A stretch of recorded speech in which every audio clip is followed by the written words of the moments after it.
இன்னைக்கு மகளிர் தினம். தமிழ்நாடு முழுக்க இருக்கிற என்னுடைய அம்மா, அக்கா, தங்கச்சி, தோழின்னு உங்க அத்தனை பேருக்கும் இந்த தினத்தில வாழ்த்து சொல்லாம இருக்க முடியாது. உங்கள் அனைவருக்கும் என்னுடைய மகளிர் தின வாழ்த்துக்கள். சந்தோஷம் தானே! பாதுகாப்பா இருந்தா தானே சந்தோஷத்த உணர முடியும். அப்படி எந்த பாதுகாப்பும் இல்லாதப்போ, இன்செக்யூரிட்டியா இருக்கிறப்போ, எந்த சந்தோஷமும் இருக்காது தானே! அப்படின்னு நீங்க நினைக்கிறது எனக்கு புரியுது. என்ன செய்ய? நீங்க, நாம எல்லாருமா சேர்ந்து தான் இந்த திமுக கவர்மெண்ட்டை தேர்ந்தெடுத்தோம். ஆனா, அவங்க எப்படி நம்மள ஏமாத்துவாங்கன்னு இப்ப தானே தெரியுது. எல்லாமே இங்க மாறக்கூடியது தானே! மாற்றத்துக்கு உரியது தானே! கவலைப்படாதீங்க.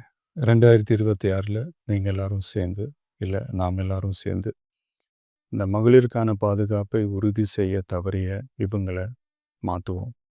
அதுக்கு இந்த மகளிர் தினமான இன்னைக்கு நம்ம எல்லாருமா சேர்ந்து உறுதியேற்போம். ஒண்ணு மட்டும் சொல்றேன், எல்லா சூழ்நிலையிலும் உங்களுடைய ஒரு மகனா, அண்ணனா, தம்பியா, தோழனா உங்களோட நான் நிப்பேன். நன்றி, வணக்கம்.